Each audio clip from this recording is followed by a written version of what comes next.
ಈಗ ನಮ್ಮ ಪೂರ್ವ ಜನ್ಮದ ಸಂಬಂಧಿಕರು ಈಗಲೂ ನಮ್ಮ ಜೊತೆನಲ್ಲಿ ಇದಾರಾ ಅಂತ ಕಂಡುಹಿಡ್ಕೊಳ್ಬೋದಾ? ಖಂಡಿತ. ನಾನು ರಿಗ್ರೆಷನ್ ಮಾಡಿದಾಗ ಹ್ಮ್. ಫಸ್ಟ್ ಪತ್ತೆ ಹಚ್ಚೋದೇ ಅದು. ಓಕೆ. ಯಾಕೆ ಇಷ್ಟು ವೈರತ್ವ? ಯಾಕಿಷ್ಟು ಅತಿಯಾದ ಪ್ರೀತಿ, ಹಾ. ಅತಿಯಾದ ಅಟ್ಯಾಚ್‌ಮೆಂಟ್? ಹ್ಮ್. ಇವುಗಳ ಮೂಲ ಹುಡುಕಿದಾಗ ಅವರು ಹಿಂದಿನ ಜನ್ಮದಲ್ಲಿ ಕೂಡ ಅವರು ಇದ್ದರು. ಹಾ. ಒಂದು ಶತ್ರುಗಳಾಗಿದ್ದರು ಹಾ. ಅಥವಾ ತುಂಬ ಆತ್ಮೀಯರಾಗಿದ್ದರು. ಹಾ. ಆತ್ಮೀಯರಾಗಿದ್ದರೆ ಅಂಥವರೇ ಈ ಲೈಫಿಗೆ ಬಂದರೆ ಅವ್ರನ್ನ ಸೋಲ್ ಮೇಟ್ಸ್ ಅಂತ ಹೇಳ್ತೀವಿ, ಆತ್ಮ ಸಂಗಾತಿಗಳು ಅಂತ. ಹ್ಮ್. ಹ್ಮ್. ಉದಾಹರಣೆಗೆ ಬುದ್ಧನ ಆತ್ಮ ಸಂಗಾತಿ, ಬುದ್ಧನ ಹೆಂಡತಿ ಯಶೋದೆ ಅಲ್ಲ. ಹ್ಮ್. ಅವನ ಏನು ಫ್ರೆಂಡ್ ಇದ್ದ ಒಬ್ಬ, ಹ್ಮ್. ಅವನ ಹೆಸರು ಆನಂದ ಅಂತ. ಹ್ಮ್. ಅವನು ಸೋಲ್ಮೇಟ್. ಓಕೆ. ರಾಮನ ಸೋಲ್ಮೇಟ್ ಹನುಮ, ಹಾ. ಕೃಷ್ಣನ ಸೋಲ್ಮೇಟ್ ರಾಧೆ, ಹಾ. ಪ್ರತಾಪ್ ರಾಣಾ ಪ್ರತಾಪ್ ಸಿಂಗ್ ಹಾ. ಅವನ ಸೋಲ್ಮೇಟು ಚೇತಕ್ ಅನ್ನೋ ಕುದುರೆ. ಹೋ. ಹಾ. ಆದರೆ ಪ್ರಾಣಿ ರೂಪಗಳಲ್ಲಿ ಕೂಡ ಬರ್ತವೆ. ಹಾ. ಹಾ.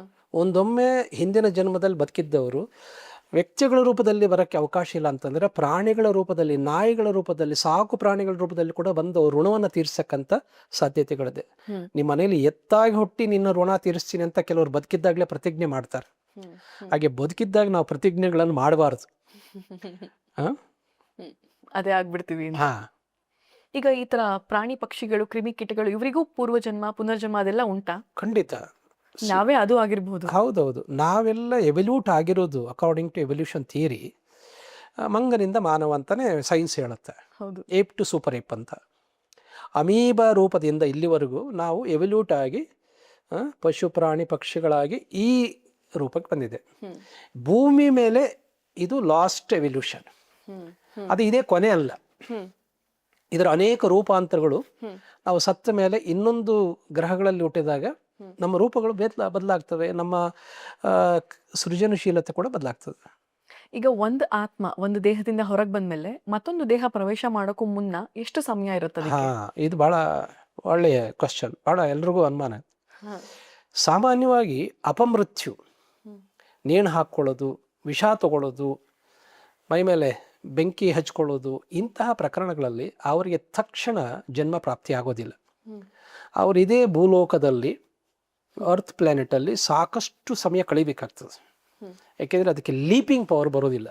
ಹ್ಮ್. ಹ್ಮ್. ಯಾವುದೇ ಜನ್ಮ ನಿಶ್ಚಯ ಆಗಬೇಕಾದ್ರೆ ಭೂಲೋಕ ಬಿಟ್ಟು ಭೂವರ್ಲೋಕದಿಂದ ಸ್ವರಲೋಕಕ್ಕೆ ಹೋಗ್ಬೇಕು. This is called satellite theory. Hmm. Mobile ನಿಮ್ದು ಅಲ್ಲೇ ಇದ್ದರೂ ಕೂಡ ಇಲ್ಲಿಂದ ಹಿಂಗೆ ಬರೋಕ್ಕಾಗಲ್ಲ. ಹ್ಮ್. ಅದು ನಿಯರೆಸ್ಟ್ ಅವರ್ಗೆ ಹೋಗಿ ಸ್ಯಾಟಿಲೈಟ್ಗೆ ಹೋಗಿ ಮತ್ತೆ ನಿಯರೆಸ್ಟ್ ಅವರ್ ಬಂದು ನಿಮ್ಗೆ ಬರ್ತದಲ್ಲ. ಹ್ಮ್. ಹಾಗೆ ನಮ್ಮ ಜನ್ಮ ನಿಶ್ಚಯ ಆಗಬೇಕಾದ್ರೆ ಮೂರನೇ ಲೋಕಕ್ಕೆ ಹೋಗ್ಬೇಕಂದ್ರೆ ನೀವು ಸ್ವರ್ಗ ಅಂತ ಅನ್ಕೋಬೇಡಿ, ಹ್ಮ್. ಥರ್ಡ್ ಸ್ಪಿರಿಚುವಲ್ ರೆಲ್ಮ್ ಅಂತ ಹೇಳ್ತೀವಿ ನಾವು. ಹ್ಮ್. ಸೊ ಹಾಗಾಗಿ ಕೆಲವರಿಗೆ ತಕ್ಷಣಕ್ಕೆ ಸಿಗ್ಬೋದು. ಹ್ಮ್.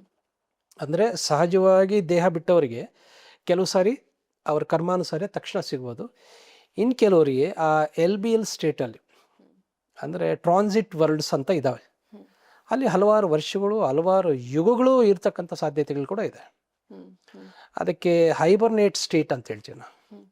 ಅಲ್ಲಿ ಟೈಮ್ ಲಾಸ್ ಆಗತ್ತೆ. ಹ್ಮ್. ಈಗ ನಾವು ರಾತ್ರಿ ಮಲಗೋದು ಮಾತ್ರ ಗೊತ್ತಿದೆ, ಬೆಳಗ್ಗೆ ಎದ್ದೇಳ್ತೀವಿ, 8 ಗಂಟೆ ಮಲಗಿದ್ವಿ ಅಲ್ಲ, ಅದು ಟೈಮ್ ಲಾಸ್ ಆಗಿರುತ್ತೆ ನಮಗೆ. ಹ್ಮ್.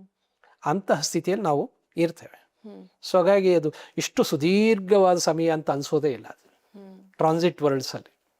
ಅದೇ ಭೂಲೋಕದಲ್ಲಿ ಎಲ್ದಾಡೋರಿಗೆ ಇದು ಬಹಳ ದೀರ್ಘ ಆಯಿತು ಅಂತ ಅನಿಸುತ್ತೆ. ಹ್ಮ್.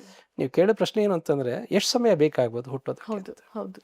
ಅದು ಹೇಳಿದ್ನಲ್ಲ, ತಕ್ಷಣಕ್ಕೂ ಸಿಗ್ಬೋದು, ಬಹಳ ಹಲವಾರು ವರ್ಷಗಳು ಕಾಯಬೇಕಾಗ್ಬೋದು. ಕಾಯುವುದರಲ್ಲಿ 2 ವಿಧ ಇದೆ. ಒಂದು ಶಿಕ್ಷೆ, ಇನ್ನೊಂದು ಶಿಕ್ಷಣ. ಹ್ಮ್. ಓಕೆ. ಸೊ ಒಂದು ಒಳ್ಳೆಯ ಪದವಿ ಸಿಗಬೇಕಾದ್ರೆ ಸ್ವಲ್ಪ ದೀರ್ಘವಾಗಿ ಕಾಯಬೇಕಾಗತ್ತೆ. ಹ್ಮ್. ಹ್ಮ್. ಹ್ಮ್. ಓಕೆ. ಹ್ಮ್. ಅಥವಾ ಯಾವುದೋ ಒಂದು ದುರ್ಬಲವಾದ ಜನ್ಮ ಸಿಗಬೇಕಾದ್ರೆ ತಕ್ಷಣ ಸಿಗಲೂಬಹುದು. ಹ್ಮ್. ಹುಳ ಹುಪ್ಪಟೆ ಆಗಲಿಕ್ಕೆ ಅದೇನು ಸುದೀರ್ಘವಾಗಿ ಕಾಯುವ ಅವಶ್ಯಕತೆ ಇಲ್ಲ. ಹ್ಮ್. ಈಗ ಅದೇ ಮನೆಯಲ್ಲೇ ವಾಪಸ್ಸು ಹುಟ್ಟಿ ಬರ್ಬೋದಾ ಅವರು? ಭಾಳಷ್ಟು ಸಾರಿ ಫೆಮಿಲಿಯಾರಿಟಿ ಅಂತ ಹೇಳ್ತೀವಿ ನಾವು. ಹ್ಮ್. ನೋಡಿ, ಇಂಡಿಯನ್ಸು ಅಮೆರಿಕಕ್ಕೆ ಹೋದರೂ ಕೂಡ ಇಂಡಿಯನ್ ರೆಸ್ಟೋರೆಂಟ್ ಎಲ್ಲಿದೆ ಅಂತ ಹುಡುಕ್ತಿರ್ತಾರೆ. That is called familiarity, tongue familiarity. ಹೌದು. ಹಾಗೆ ಭಾಳಷ್ಟು ಜನ ಇನ್ನೊಂದು ಸಾರಿ ಹುಟ್ಟಬೇಕು ಅಂದಾಗ ತಮ್ಮದೇ ಪರಿಸರ ಫಸ್ಟ್ ಆಯ್ಕೆ ಮಾಡ್ಕೊಳ್ತಾರೆ, ತಮ್ಮದೇ ಕುಟುಂಬವನ್ನು ಆಯ್ಕೆ ಮಾಡ್ಕೊಳ್ತಾರೆ, ಹ್ಮ್. ತಮ್ಮದೇ ಭಾಷೆ, ತಮ್ಮದೇ ರುಚಿ ಅಭಿರುಚಿ ಅಲ್ಲೇ ಹುಟ್ಟೋದಕ್ಕೆ ಇಷ್ಟಪಡ್ತಾರೆ ಅನ್ನೋದು ಅಧ್ಯಯನ ಕೂಡ ಹೇಳುತ್ತೆ ಅದು. ಹ್ಮ್. ಇನ್ನು ಕೆಲವರು ಅಪರೂಪಕ್ಕೆ ಹ್ಮ್. ನನಗಿದು ಬೇಡ, ನನಗೆ ಹೊಸದು ಬೇಕು, ಹ್ಮ್. ಅವೆಲ್ಲ ಏನು ಒಂದು ಚಾಲೆಂಜಿಂಗ್ ತಗೊಂಡು ಮಾಡೋರು ಹೊಸ ಜಾಗಕ್ಕೆ ಅವರು ಟ್ರಾವೆಲ್ ಮಾಡ್ತಾರೆ. ಇಷ್ಟು ಕಾಲ ಹಿಡಿಯತ್ತಲ್ಲ ಕೆಲವ್ರಿಗೆ, ಅಂದ್ರೆ ಇಮಿಡಿಯೇಟ್ ಜನ್ಮ ಸಿಗ್ದೇನೆ ಏನ್ ಫಾರ್ಮಲ್ ಇರ್ತಾರೆ, ಏನ್ ಮಾಡ್ತಿರ್ತಾರೆ ಅವರು? ಹಾಂ, ಇಲ್ಲಿ ನಾವು ಕಲಿಯೋ ಲೋಕಗಳು ಬೇರೆ ಇದೆ. ಹ್ಮ್ ಟ್ರಾನ್ಸಿಟ್ ವರ್ಡ್ಸಲ್ಲಿ ನಮ್ಮ ನಾವು ಅಪ್ಗ್ರೇಡ್, ಉನ್ನತೀಕರಣ ಮಾಡ್ಕೋಬೋದು. ಅಥವಾ ನಾವು ಏನು ಸಂಚಯ ಮಾಡ್ಕೊಂಡಿರ್ತೇವೆ ಇದು ಒಳ್ಳೇದು ಮಾಡಿ ಆ ಪುಣ್ಯವನ್ನು ಕ್ಷಯವನ್ನು ಮಾಡ್ಕೋಬೋದು ಪ್ಲೆಷರ್ ವರ್ಡ್ಸ್ಗೆ ಹೋಗ್ಬಿಟ್ಟು. ಈಗ ಫಾರಿನ್ಗೆ ಹೋಗಿ ದುಡ್ಡಿದ್ದವ್ರು ಏನು ಮಾಡ್ತಾರೆ, ಅಲ್ಲೆಲ್ಲ ಕಾರ್ಡ್ ಸ್ವೈಪ್ ಮಾಡಿ ಮಜಾ ಮೋಜು ಮಸ್ತಿ ಮಾಡಿ ದುಡ್ಡು ಖಾಲಿ ಆದಮೇಲೆ ವಾಪಸ್ ಮಾಡ್ತಾರೆ. ಆದರೆ ಫಾರಿನ್ಗೆ ಹೋಗಿ ಅಲ್ಲಿ ಯೂನಿವರ್ಸಿಟಿಯಲ್ಲಿ ಜಾಯಿನ್ ಆಗಿ ಅಧ್ಯಯನ ಮಾಡಿ ಅವ್ರು ದುಡ್ಡು ಸಂಪಾದನೆ ಮಾಡ್ತಾರೆ. ಈ ಎರಡು ಸಾಧ್ಯತೆಗಳು ನಾವು ಪರಿಗಣಿಸಬೇಕಾಗ್ತದೆ. ಒಂದು ಅಧ್ಯಯನ ಮಾಡ್ಬೋದು, ಇನ್ನೊಂದು ಮೋಜು ಮಸ್ತಿ ಅಂತ ಏನು ಸ್ವರ್ಗಕ್ಕೆ ಹೋದರೆ ಅಲ್ಲಿ ಏನೋ ರಂಬೆ ಊರು ಝೀಮೇನ ಗಾನ ವಿನೋದ ನೃತ್ಯ ಹೌದು. ಅಂತ ಹೇಳ್ತೀವಲ್ಲ, ಅಲ್ಲಿ ನಮ್ಮ ಪುಣ್ಯ ಕ್ಷಯವಾಗ್ತದೆ.